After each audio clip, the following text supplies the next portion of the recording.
Welcome, all of you, to Greene Greenfield in Franklin County, Continuing the Revolutions Forum. Housing is a Human Right, and our workshop tonight entitled Living on the Outskirts of Society.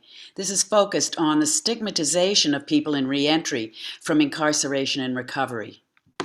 This is the first of 9 workshops following our keynote address that was held on Saturday, March 27th, and you can access that, the recording of that, on our website in chat as well. You'll see it later on in the workshop. My name is Becca King, and I'm your moderator for this workshop. And as a member, I have to say, of the organizing committee, I found that developing safe, affordable, and accessible housing in this country has more obstacles than I ever imagined. Truly, it's been a very steep learning curve for me and for all of us. The idea that everyone should have a home as a human right has never, ever been a part of the United States DNA. Efforts by both government, private corporations, and individuals have sought to limit housing, making it difficult to find, making it expensive, making it very difficult in its variable quality. Individuals leaving jail and in recovery from addiction face very specific housing challenges. This workshop will unpack some current statistics to approach this issue, short and long term, and how we as the local community can support the work in some concrete ways. Our panelists working with the people at risk will help guide us in the search for solutions this evening.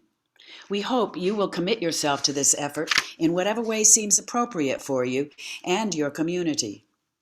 Please sign up on the community action icon on our website to continue working with us on housing after this.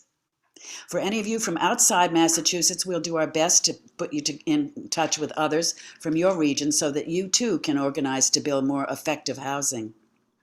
We have a few ground rules to make this Zoom event work. Gabby Perry is our tech support person, and she's an absolute guru to me. I'd like you to put that up again, Gabby, the rules, the ideas that we have in terms of how to use chat and other things. There you go. So we're hoping that we can see each other, and then gallery view if you want to see everybody. Otherwise, it will be speaker view when the people are speaking.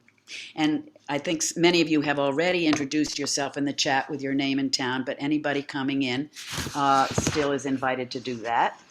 Don't be shy.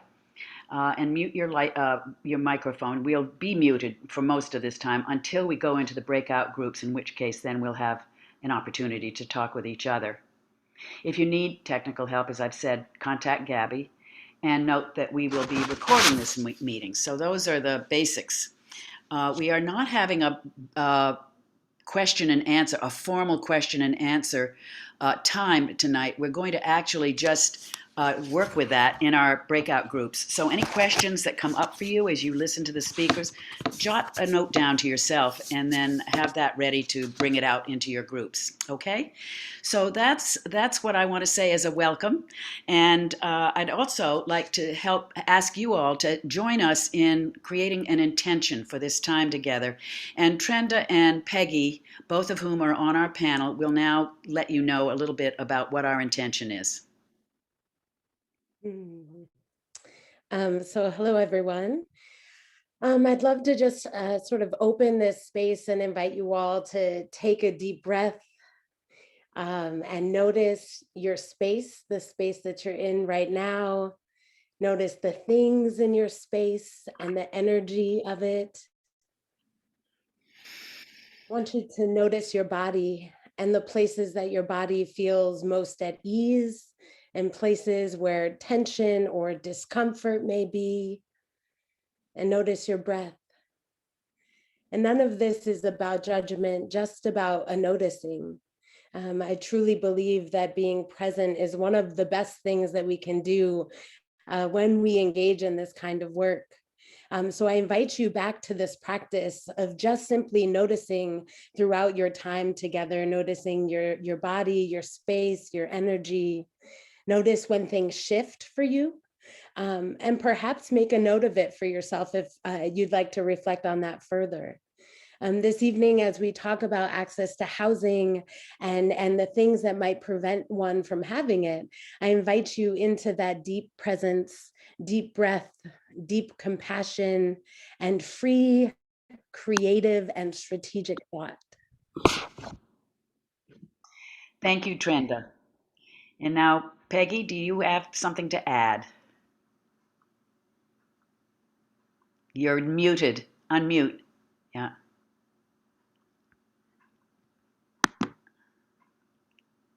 Okay. There you go. Thank you. Thanks so much, Trenda. I just wanted to welcome everyone here this evening and really thank you for joining us. I really want to acknowledge what brought us all here this evening. And I feel like that's our hearts. Our hearts led us here, and it's our hearts that will lead us through the listening and the work.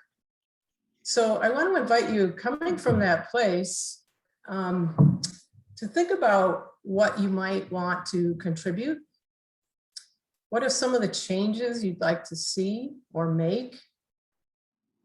What maybe are some of the steps to that change?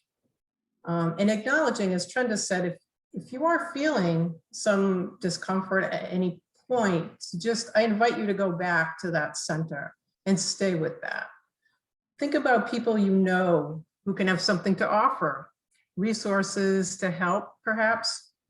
What could you ask of yourself? What could you ask of them? Are you willing to have an accountability buddy? We're serious about this, coming up with some solutions and some ideas this evening. If you do, feel free to exchange contact information.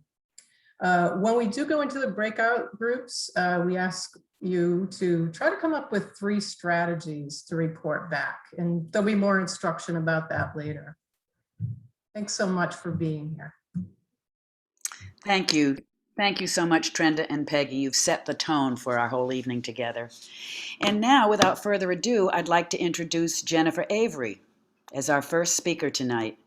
Jen has worked as a reentry caseworker at the Franklin County Sheriff's Office over the past 5 years, assisting clients identify their goals as they prepare to leave the House of Correction and enter back into their communities.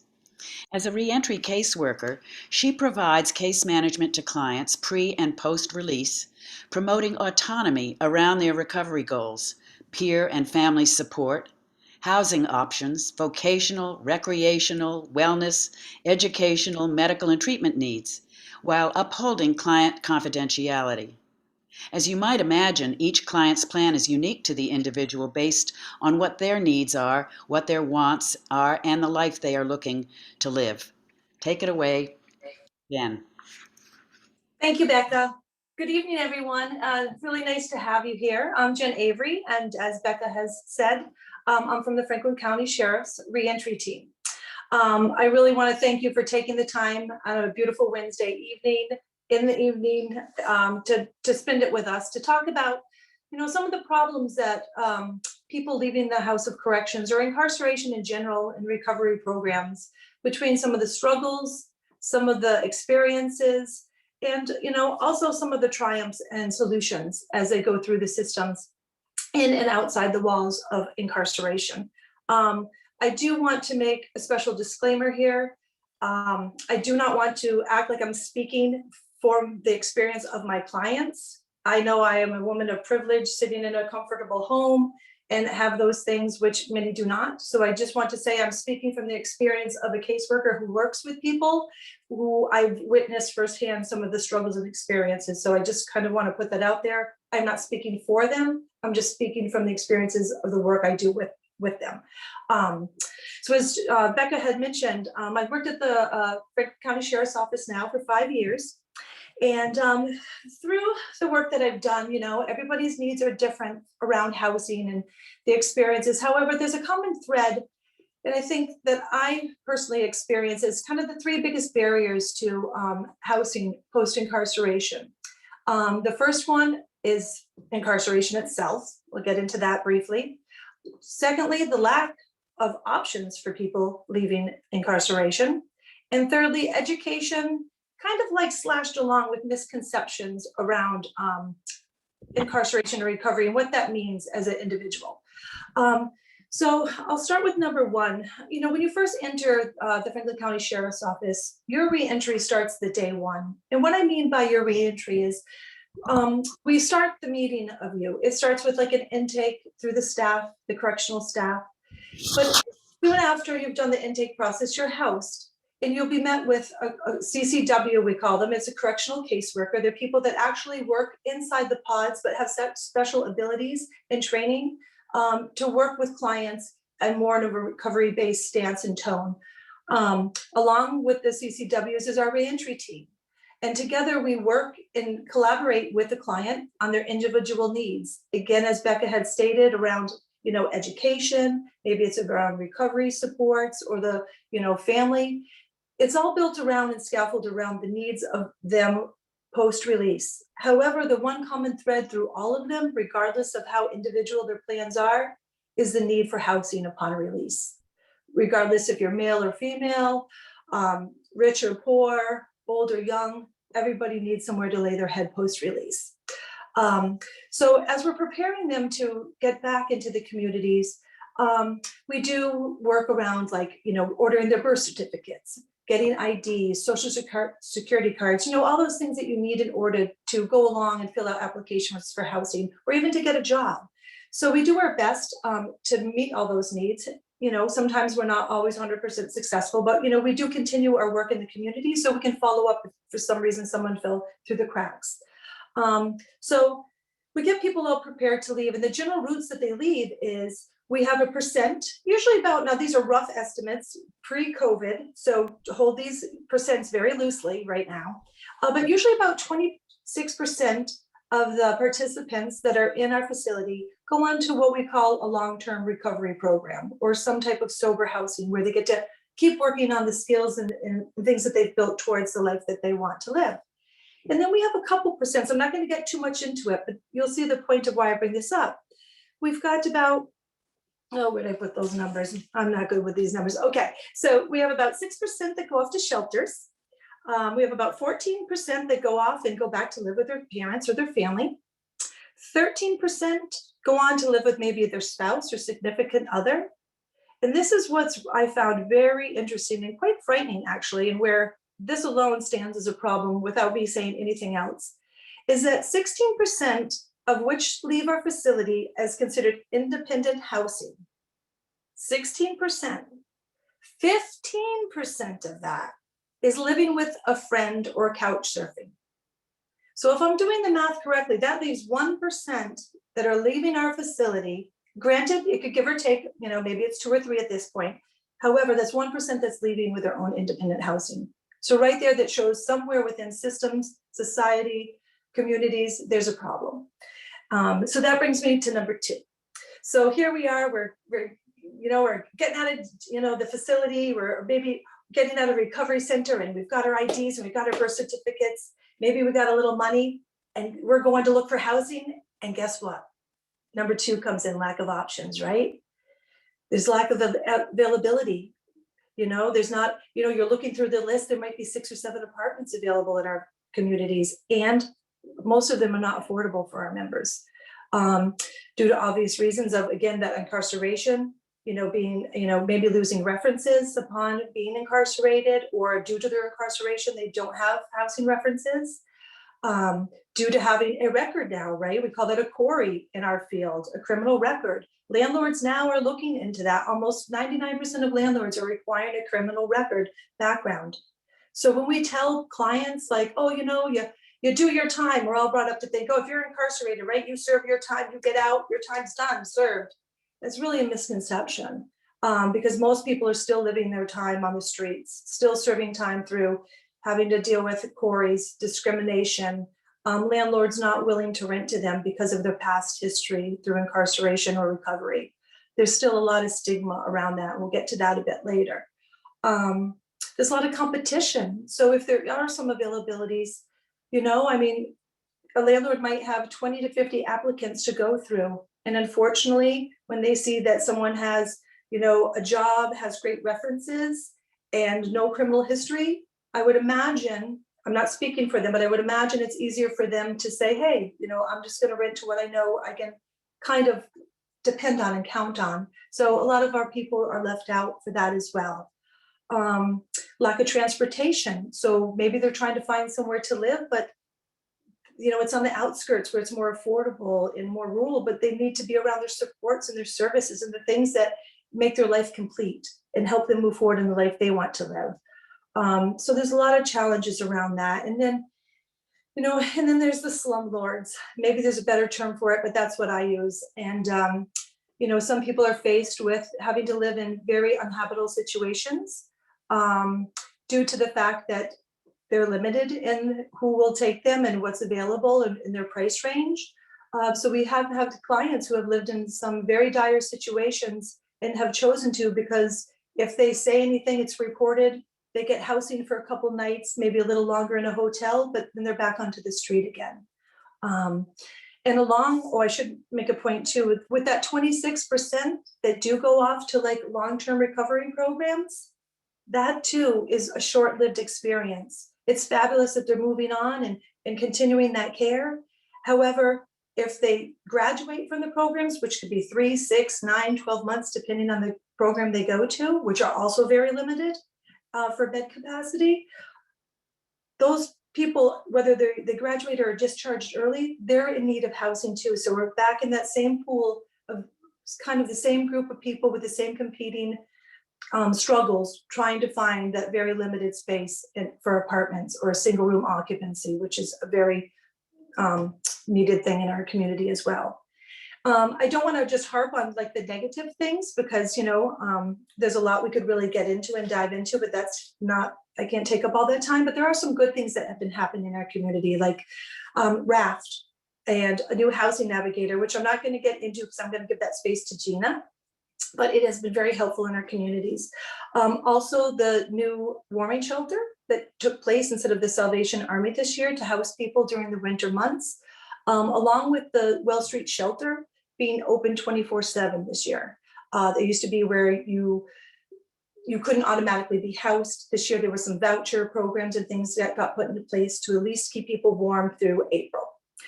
So there are some things, and having panels and discussions like this, getting the word out, recognizing the problems, identifying them, those are the helpful discussions. And like Becca had said at the beginning, the discussions are wonderful, but it's the committed actions that really need to start taking place in our communities to help people. And thirdly, is the education and kind of the misconceptions around incarceration and recovery. I really think I kind of want to put it more into like marketing terms. We need to remarket it. I think there's so much focus on what someone did wrong in the negative space of going to incarceration, but it disempowers people. Why not speak about all the great things that actually happen in recovery and incarceration? The resilience of the people that are in these facilities, the sheer determination, the clinical groups and behavioral and motivational groups that they're part of, one-on-one clinical, there's education, there's garden groups, there's people get their high set, which in my day was called a GED.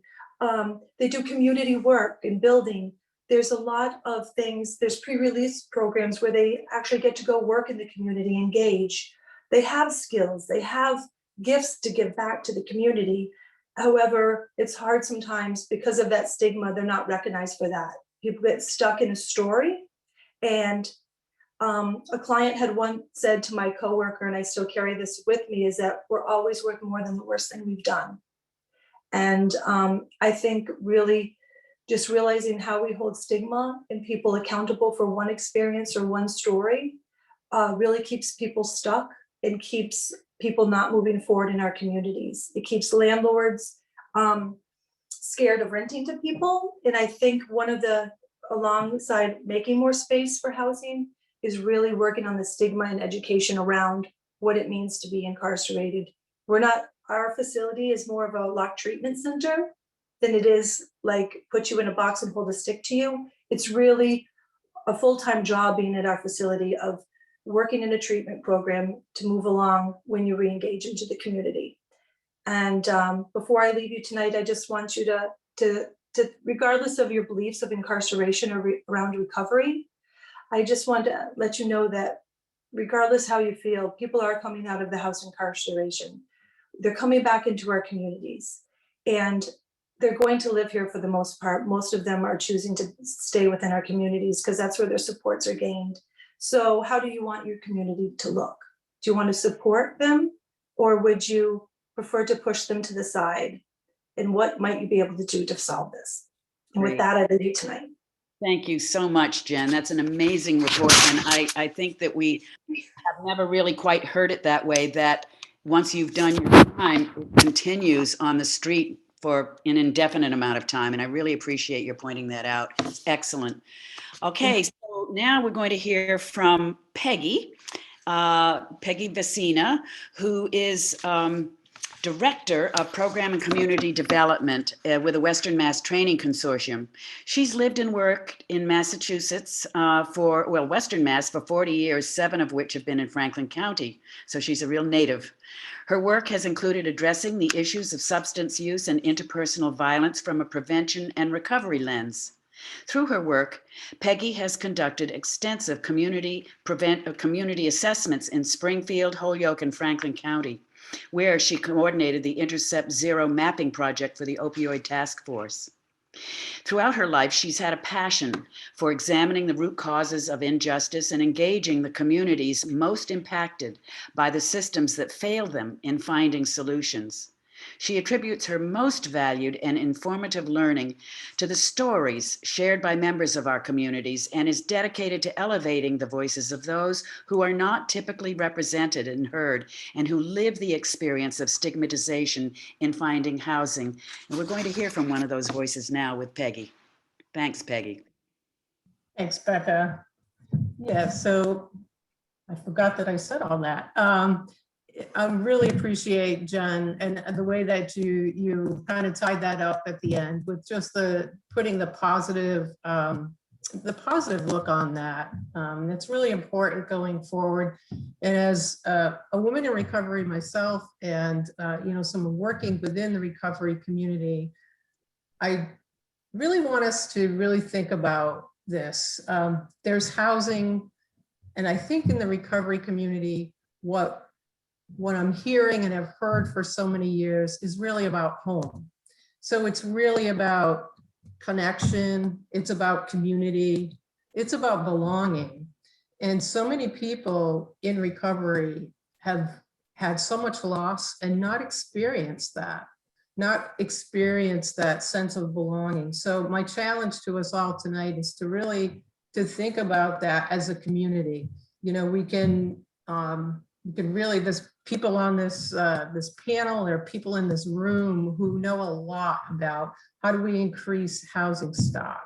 How do we get more vouchers? RAFT and all those great resources. But what I believe in Franklin County we can really be doing is thinking about how as a community do we bring people into community and have those safe places. And I'm really pleased that we're really blessed tonight to have someone, a peer leader from the Recover Project, can talk a little bit about that sense of loss and that longing for the connection in the community. So as we go into our work this evening, I'd like us to, you might have noticed, go back to our hearts and really think individually and as community members, how can we bring our arms around and think a little bit differently about that. As I said, I don't want to take any more time because I really want you to be able to hear from Katie. Katie, like I said, is a peer leader at the Recover Project, and it's all yours. Katie O'Donnell, thank you. Hi, my name is Katie O'Donnell. A woman in recovery. I'll have 3 years on Saturday. So I have spent about 2.5 years in sober living, and now I'm living under the grapevine. And some of those struggles, because this wasn't my first option to move here. I have had evictions. And I'm trying to incorporate my children back into my life. So, you know, me being me, I'm a little shy when it comes to going to housing people and saying, hey, how can I incorporate my kids back into my life? Not overnight, you know, because I don't have any DCF involvement, but I want to be able to go to um, Franklin County Housing Authority and say, hey, I want to incorporate my son back in my life, but I need to do it slow. And that's the way my father wants to do it because he has custody right now. So I want to be able to do that in a way and not, you know, because I don't know how informed these people are with when it comes to that kind of situation. And also one of my other issues is like one of the most important things, and I have to say, the Gamma House was really did make me feel safe. So that's why I stayed with them for so long. But anyway, so one of my other biggest issues is I have an abuser from it's been almost 9 years, but he still tries to like he's a stalker type and he still tries to contact me, and he is the father of my two youngest children. He doesn't have any involvement. And so I have to, you know, that's in the back of my mind. I'm the closest I've ever been to him since I got sober. And it's scary. Like I'm scared to walk down the street still. So when I find an apartment, I want to feel safe. That's like that's a big issue for me. I really need to feel safe. That's like the first and most important thing when I'm looking at an apartment is like, I need to feel safe. And I know I'm in recovery. I'm low income. So, I don't know how easy that's going to be for me in that situation. And okay, let's see what other things have I been thinking about. Oh, I forgot. Um, um, oh yeah, the eviction thing. That's I did talk to somebody about that can be dealt with as when the time comes because I did make a commitment here, but um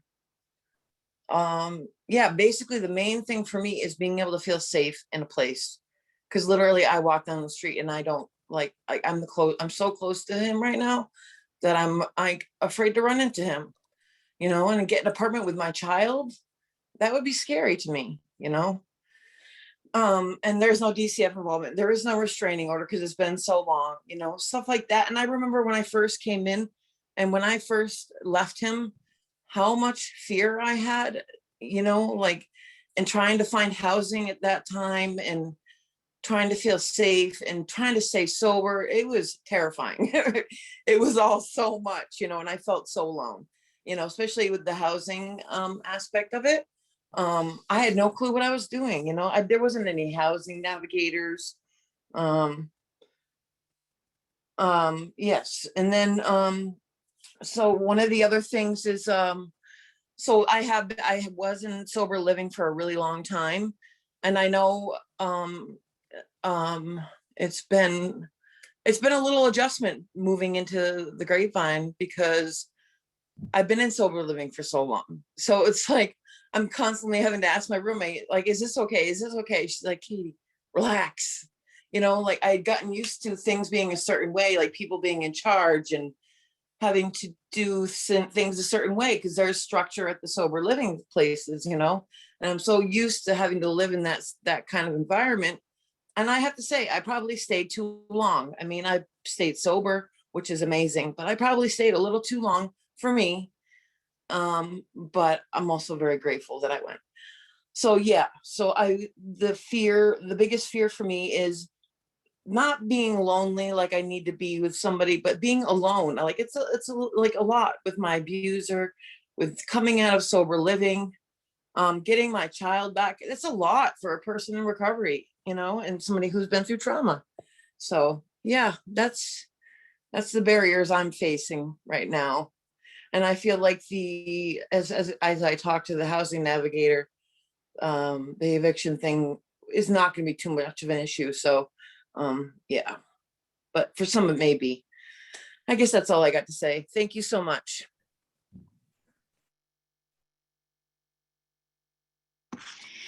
Oh boy, thank you, Katie and Peggy. Yeah, hearts, definitely.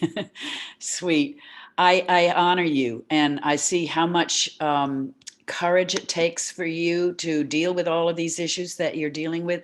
But I appreciate that how resourceful you've been in finding Gamma and the Housing Navigator and so much support along the way. You have used what's available to you in a way that's really admirable. So thank you for sharing your story with us. We will be following you and want to hope the best for your next steps. Okay, so now the next person that we are going to hear from is Gina Govini.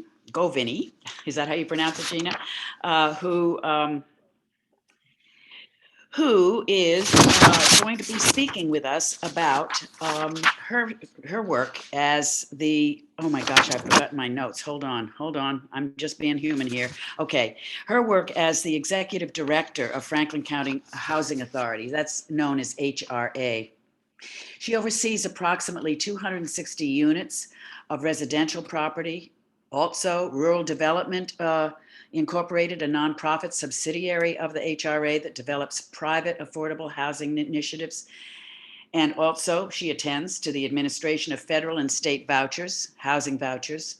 Also, counseling and education services. Also, homelessness prevention programs and CDBC programs through the region.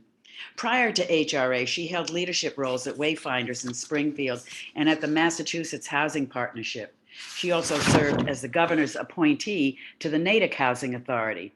She's a busy woman.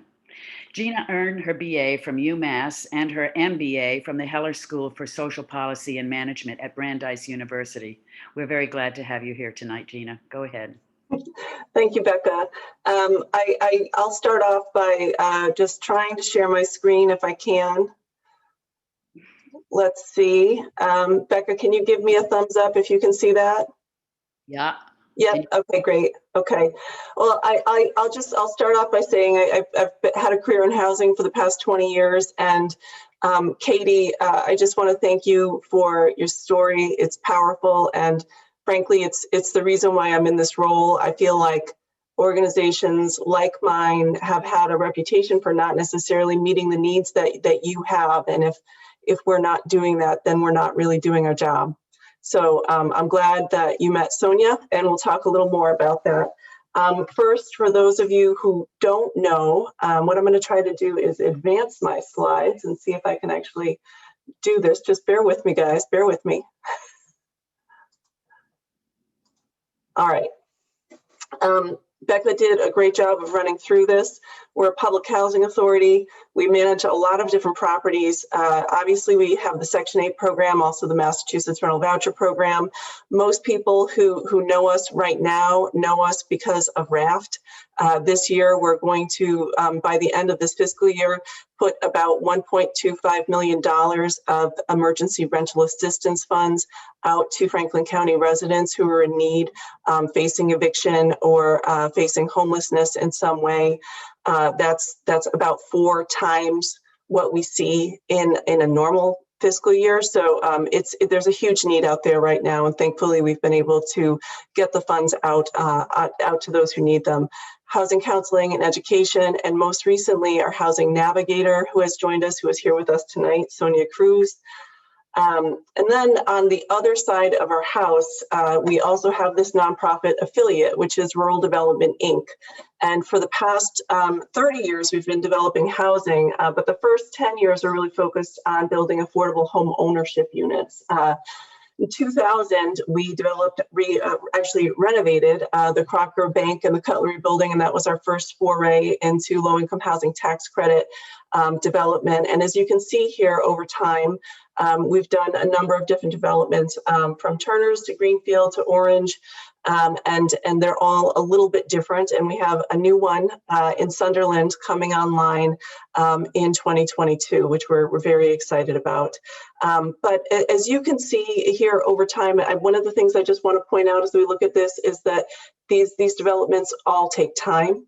And this is really, it is a creative solution to an affordable housing crisis that is growing as the solutions grow. So I want you all who are thinking about this stuff and thinking like, wow, this is complicated, I don't know what she's really talking about, just to remember that all of these came about as creative solutions to a problem that is just burgeoning, that is out of control at this point. So just keep that in mind. And none of this would have happened unless there was truly community support around each one of these initiatives. So what are we doing right now at the Housing Authority and at our nonprofit affiliate? We're doing a couple of things. I've been in this role for about 2 years now, and in that time, I've seen our operations greatly improve. And what I mean by that is better utilization of our Section 8 vouchers, meaning more people are able to use them and they're able to rent up faster because we're trying to put them in touch with landlords who want to take the vouchers through incentive programs. We're improving vacancies, meaning we're getting units that are being turned over into the hands of new tenants who need them faster, and those are critical things. One of the things I've been engaged in more so in the last year has been really working closely with our service partners, which are fantastic people that we could not do our work without. I'm thinking of ServiceNet, Community Action, the Sheriff's Office, also LifePath, Dial South. All of these are folks who provide critical services to folks who are using our housing and helping them through basic issues that we don't have the capacity or really the knowledge to help with. Beyond that, I am planning for some of the capital needs of our properties. Some of them, as you saw, are about 20 years old now, so they're practically adults. They need an overhaul. They need some love, and that takes a lot of planning. One of the reasons why I'm here tonight, and one of the things I love talking about, is looking for new opportunities. And what I mean are either rehab opportunities or opportunities to build new housing for populations that it makes sense to build for, and specifically populations that are not necessarily economic to build for. Because again, if it were easy to build this housing, if it were economic and it made sense, then a for-profit developer would step in and build this housing. We are mission focused, and that's what we do here. So, and then lastly, I'll talk, I think next, about our housing navigator, Sonia Cruz, who is on the line with us. This role, and I can see Janice is cheering, this role really grew out of a large collaborative group, really the CHIP, for those of you who know the CHIP, which is the health initiative that is run by the Franklin Regional Council of Governments. And this wonderful visual that you see here sort of describes the IH2, or the Improving Housing to Improve Health initiative. And so you can see it really starts with this groundwork of recognizing the inequities that are in housing, that those are a legacy of segregation and intentional discriminatory practices in our housing and healthcare policies. So really, if we're not working to change these, we're actually working to keep them in place. So this initiative is really, really important. It's important to me, and I know it's important to everybody that's involved in it. And our little piece of this is really this housing navigator that you see at the top of this building here. And that's Sonia. And what her job has been is really linking folks who have a history of incarceration or substance use into the system, into our system, to help overcome any barriers that they might have and look at solutions like getting a family unification voucher if you're trying to reunite with your child, because that is something we can access. So, you know, there's a lot of things out there, and it takes someone, it takes a person.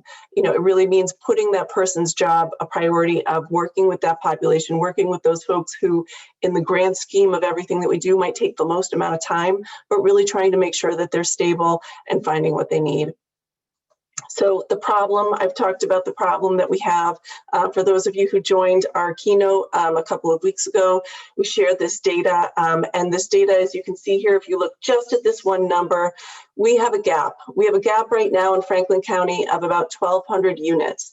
This is why housing is unaffordable. And you can see the problem is much worse in Hampshire County and in Hampden County, but comparatively, proportionately, considering that we're a rural population, that we are much smaller in terms of our population here, much less dense. This is a real problem, and this is what's creating the lack of affordability for housing units. If we keep on the path that we're on right now in terms of development, which is not prolific to say the least, we are going to be at a housing deficit of about 2,300 units in the next 3-4 years. So that's not what we want to do. So we're trying to build some more. So I want to talk next about what we've done, and just a little bit more of a dig into what we've done specifically for this population. So here you have a picture of Orange Recovery House. Orange Recovery House is a men's sober shelter in Orange, Massachusetts. I think I'm getting my red light to try to wrap up quickly. As you can see here, this is something that really came about as a collaborative effort. It cost about $1.25 million to put together. That's in then dollars, not today dollars. We started this project. It was an idea that sprang to life over the course of 6 years. And it's currently operated by ServiceNet. Moving on to the Molten Bry, which is a 26-unit building in downtown Turners. Similarly, it came into our possession around 2001. It was abandoned in '99. And the funding was secured in 2003. The first tenants moved in after $3.5 million of renovation in July of 2005. So we now have great housing, again, housing that needs rehabilitation. We estimate about $335,000 of rehabilitation by 2026, which is when we're replanning to address those needs. And it's really well utilized, managed by ServiceNet, really well utilized by the community. Here you have a picture really quickly of Sanderson Place, shaped like a barn. It's on Route 47 in Sunderland with a lot of other barns, so it really fits in with the community. No cows, though. This is senior housing. It is all affordable at very low incomes and what we consider extremely low incomes. But you can see the list of funders that we have here, the team that we have in place that's put this together. It's been an amazing effort to really do this, and we're looking forward to doing more of this throughout Franklin County. And that's it.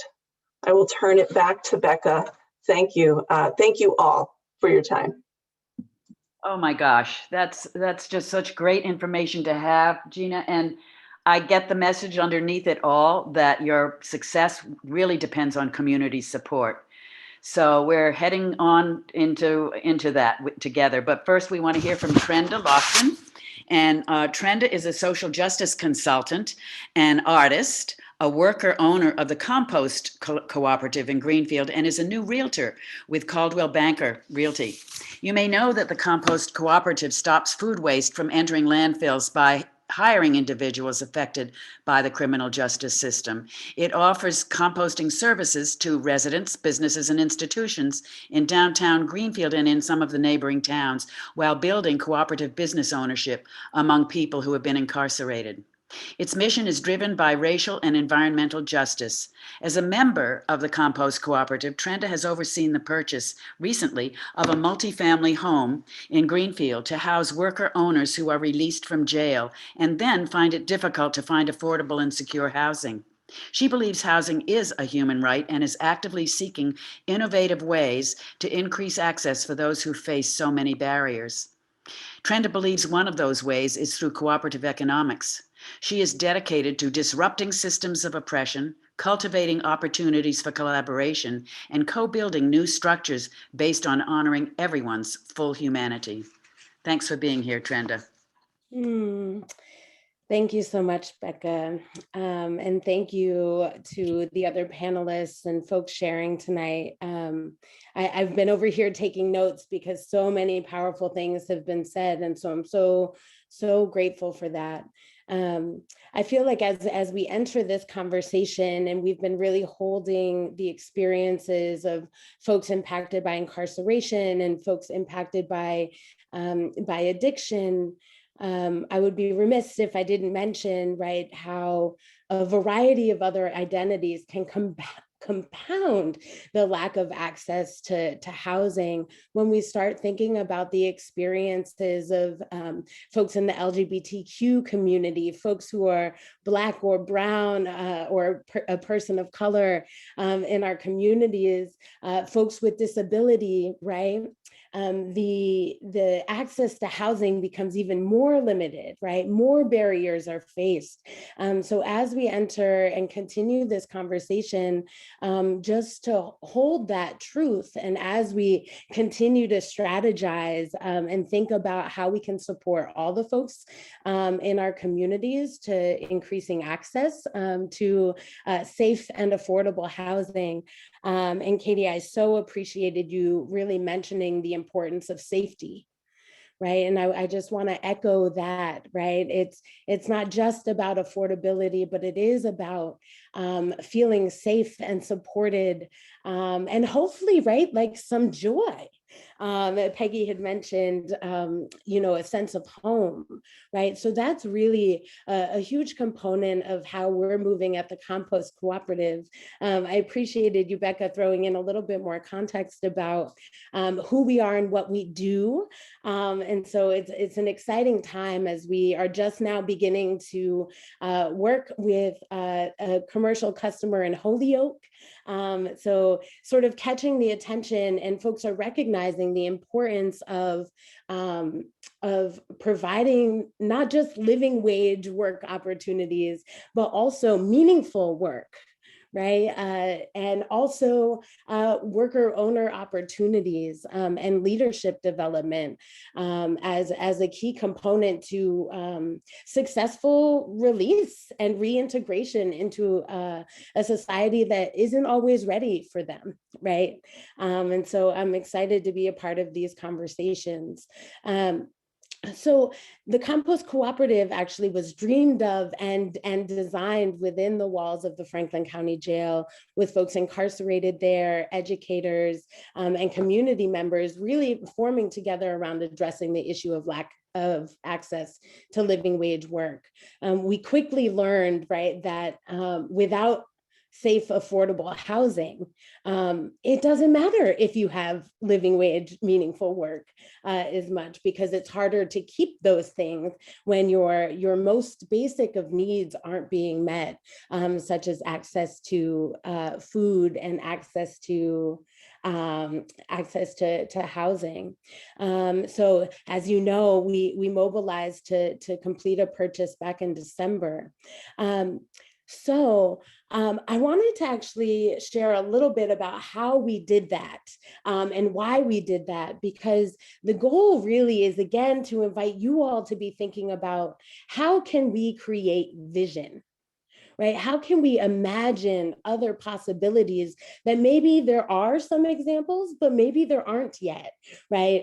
You mentioned that I am an artist, and I believe that creativity and imagination is key to making sustainable change that isn't rooted in the oppression that we've grown to learn and move through. Right.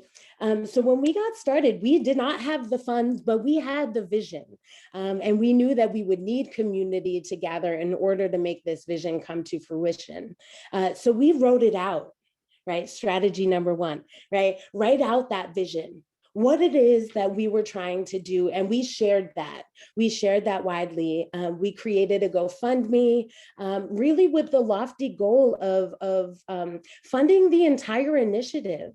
Right. So it's not just about purchasing the house, but also about rehabbing the house. And it's not just about housing, right? I think, again, Peggy had mentioned, right, the difference between just housing people and supporting the creation of home, right? And so we are committed to not only housing folks, but developing cooperative understandings, right? So that folks who are living in this community bought building, right, are not just tenants, right, but see themselves as residents and as stewards, right? So we're also thinking about and developing cooperative structures for that house, and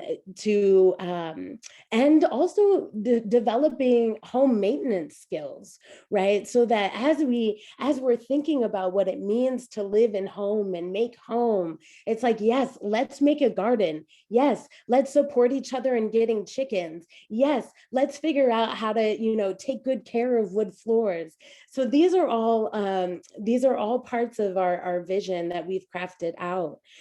We moved to connect with other organizations and other cooperatives committed to affordable housing through cooperative structures and purchases. We connected with other folks interested in anti-racism and environmental justice and cooperative economics, more generally speaking, because again, right, the knowledge is often in the room. in the room, right? And so by building those connections and cultivating meaningful relationships, right, there's that possibility for mutual exchange, for mutual support. And again, this project could not have happened if it was not for the city of Greenfield mobilizing to make it happen, the community of Greenfield, Franklin County, and beyond. This really has been an international effort to purchase this house. And so again, just so grateful to be in that. I want to name Oxbow Design Build, which is another cooperative based in East Hampton, who partnered with us, which made it so that we were actually able to purchase this $90,000 dilapidated abandoned building in the city of Greenfield, in a place that's walkable to a grocery store, right? We talk about accessibility, right? And we talk about what are the things that folks that are coming out of incarceration often struggle to gain. A driver's license is one of them, right? And a car and all of the things that can help aid in their successful post-release can be really challenging to gain. So walkability felt really important to us in our decision-making. So grateful for Oxbow Design Build, Greening Greenfield, the Lava Center, Honeybee Foundation, a Greenfield-based women's reading circle who mobilized to gather resources together and make a collective contributions, and over 200 individual donors, right? So these are individuals and collectives and organizations that said yes, right? That said, yes, we agree that folks who've been impacted by incarceration should have access to safe, affordable housing. Thank you so much, Gabby. So has it been easy? No. Part of what's true, right, is when you're doing something new, right? When you're doing something that's outside of sort of the normal market or the normal programs that people are used to seeing, there's often that, there's often more questions. The process moves a little bit slower. People tend to be a little bit confused. And quite frankly, sometimes there's some hard no's, right? So some of the ways that we've been pursuing financial support, right, it gets slowed down or it isn't accessible because we're not a nonprofit, which folks understand the system of nonprofit, right? We're not going to get into the nonprofit industrial complex right now, but it's interesting, right, to think about that. And so now I'm getting excited and losing my train. Anyway, right, the point is, please get creative, right? Try to dream not only within the reality that you know, but outside of it, right? We need to be creating new ways of moving that better tends to this earth that we are responsible to steward and better tends to the humanity in all of us. Share your vision unabashedly, right? Fearlessly, just do it. Utilize your networks and the networks of your networks, right? Again, connection building. Mobilize your collective resources.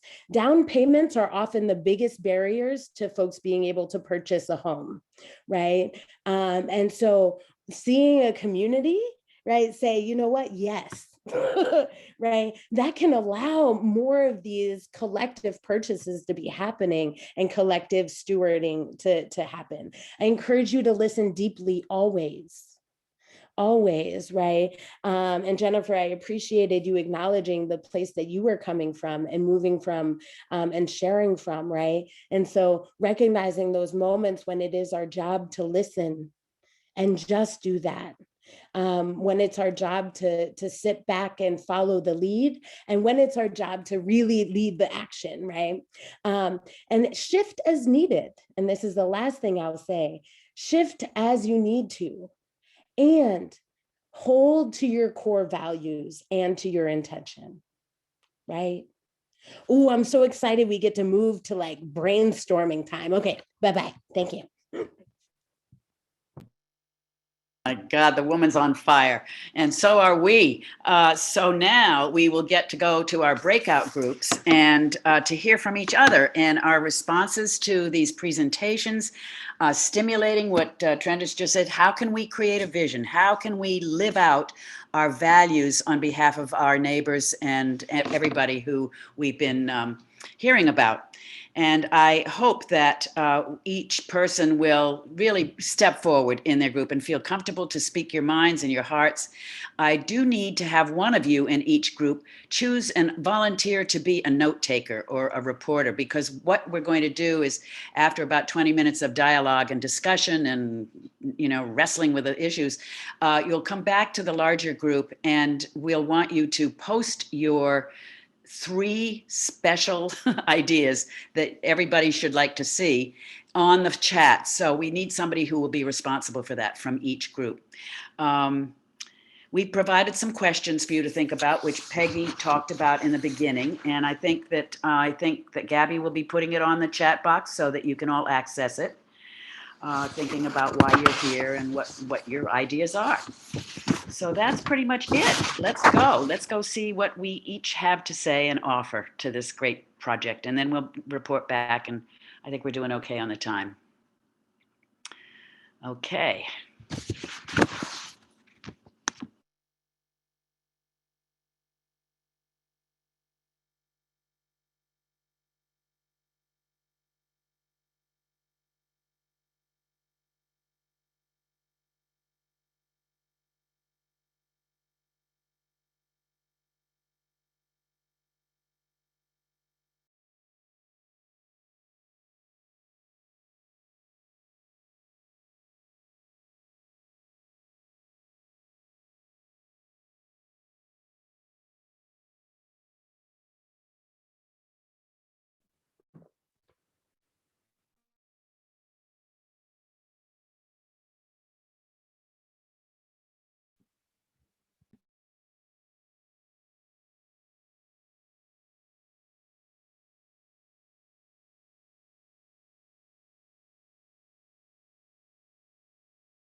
I'm tempted to do an improv welcome back song.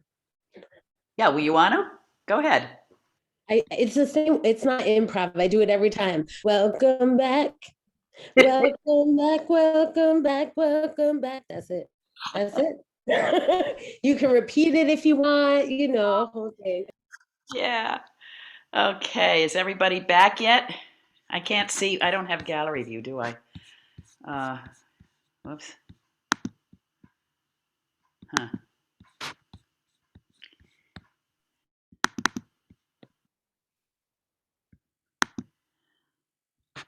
Okay, everyone's back. Okay. Well, welcome back, everyone. Trenda was just singing you all a little song. I don't know if you heard it, about welcoming you all back. But it was a great group discussion in my group, and I hope everybody else had at least some good seed planting so that, we'll see where it goes. And so let's hear back from the folks who took notes or just want to report about their group experience.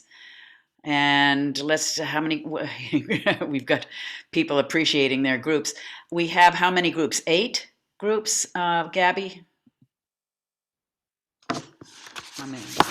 Wait a minute. Yes, 8. Yes, 8. Okay, so let's just start with group 1 and just go through with a little report on each one. We have about 15 minutes to wrap this up, and then I want to just give you some resources at the end. So let's go with group 1. Who's So, important? Becca, I took notes for group 1, and I'll try to be as concise as I can. I think folks really love the idea of reusing an abandoned building for housing and incorporating a work and housing solution together. So Trenda, a lot of props to the compost co-op and what you guys are doing. Also a lot of love for the idea of permaculture and weaving in gardening into housing and weaving those two things together. But also, you know, the idea of safety and really creating safe housing and safety in the world. I think the awareness of safety for women in housing is an issue, and also the real need for family units for reunification. So I don't know, we had a fantastic small group, and if there's anything else that I missed, folks, if you want to chime in. Great, thank you so much. Can you put all of that on chat? Can everybody put their points on chat so that we're going to be saving chat and we can send all of the chats out to you after this. So who's in group 2? I took notes for group 2. I think we had two kind of main talking points that were going on. One was how can we identify and highlight the contributions that these individuals can offer, you know, rather than contextualizing them just as you know, coming out of recovery or coming out of incarceration. Instead, you know, what skills do these people have to offer, and you know, how can we connect that with unmet needs in our community, like the compost co-op has done. And then the other piece that came up was talking about intelligent infill development, such as, you know, accessory dwelling units or building apartments within existing homes, tiny houses and backyards, you know, trying to destigmatize mobile homes as affordable options and quickly actionable options. So I'll put those notes up there, and if anybody from group 2 wants to add something I missed, please do. Great. Wonderful, wonderful, thank you. Group 3, let's hear from you.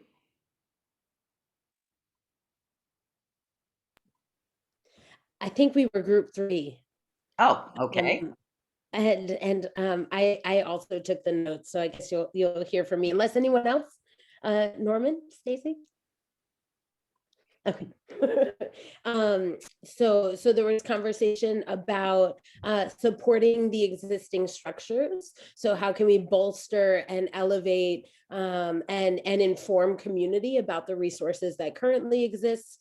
Talked about strategies for raising money from banks and loans, soliciting technical assistance from organizations and groups that do that. Someone said, you know, why not decommodify housing?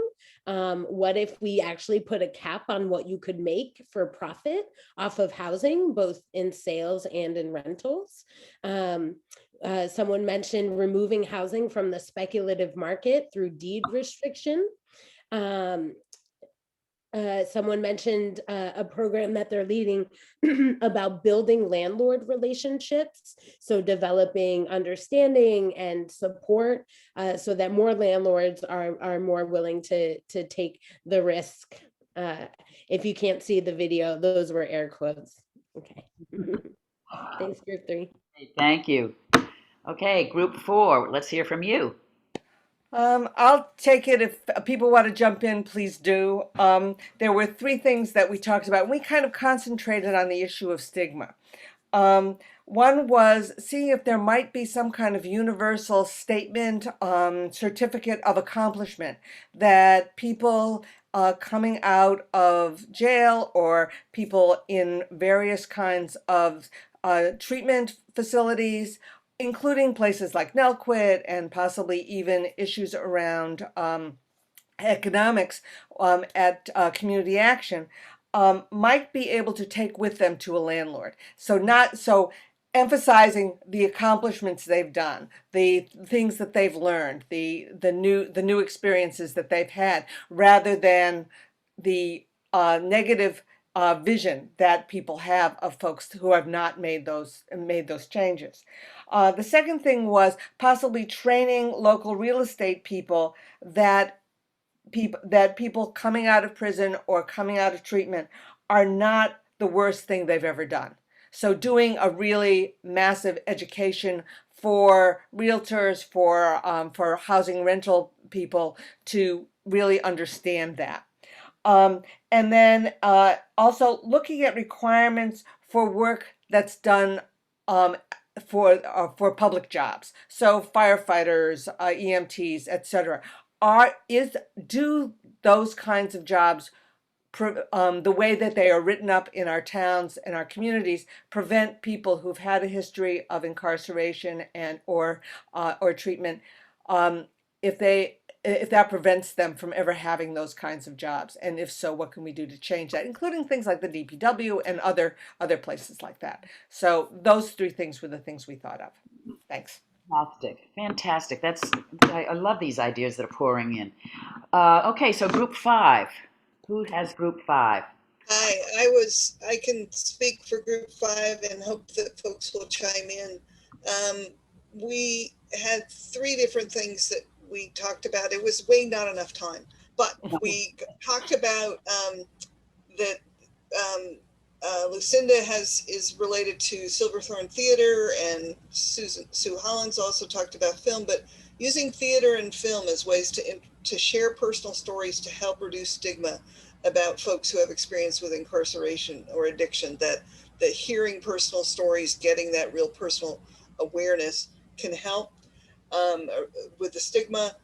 We also talked about town efforts like in Shelburne Falls. The Will Flanders is on the planning board, and they're working to rehab abandoned properties or get abandoned properties back into being possible for housing, and using various strategies of zoning and funding strategies for that. And then I co-chair the Franklin County Transition from Jail to Community Task Force as part of my work through Community Action Pioneer Valley.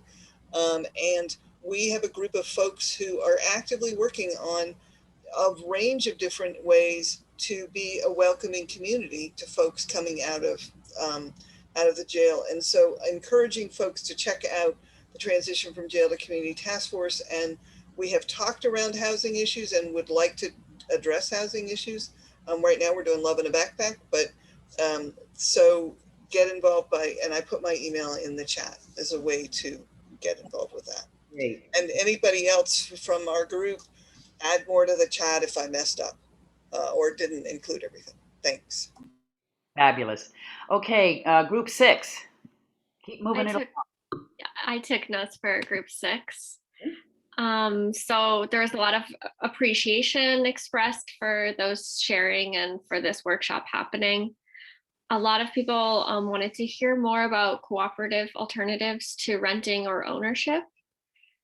And we circled back to the fact that money and funding is a challenge. There's big economic forces that are in opposition to people's right for housing. And if there's anything I missed, feel free to jump in. Okay, group 7. Are there 7? Is there a 7th group? I thought there were 8 groups, but maybe I was wrong. Gabby, are there how many groups are there? We have 7 groups, or sorry, 8 groups. Right, We're so number 8. where is Number 7. We did. I'm Ellen. I'm Yep. sorry. Yes. I'm sorry, Becky. I thought there was somebody. I thought Wisty was taking notes, but I guess, or that young man, excuse me, young woman was taking notes, but I guess they're not. I don't know. Maybe they dropped out. We had a general conversation about what our interests were, and there were a couple of people that work in the field helping. So we didn't really have. I wasn't taking notes. I'm sorry. So, but that was basically what we kind of got cut off just as it got interesting, I would have to say. Yeah, I can add something. I was in that group too. good? I was in that group too, and I guess our note takers are no longer with us. So we just spend the time introducing ourselves, really. We didn't have a lot of time, but we were mostly talking about the resources, and there were people interested in the building of houses and people that had work with people that come out of incarceration and just roots fields. So that was basically what we spoke about. And I talked about my role as a housing navigator. Yeah. Great, thank you. Yeah, all of these ideas are great, and I think connecting with each other is a main thing here too for today. Group 8. Who are you? Group 8. I took notes on behalf of Group 8, but is there anyone else from the group that would want to share? You go ahead. They can add in. Okay. So I took a lot of notes, but just to be quick, a few things that stood out to me was the idea of we talked also about converting abandoned buildings into housing. Wilson's department store was given as one example of a place where that might be able to be done. David mentioned introducing a program that finds co-signers for leases. He mentioned this is something that exists in other places that maybe could be started here as well. So people who aren't able to get a lease on their own can sort of have someone else vouch for them.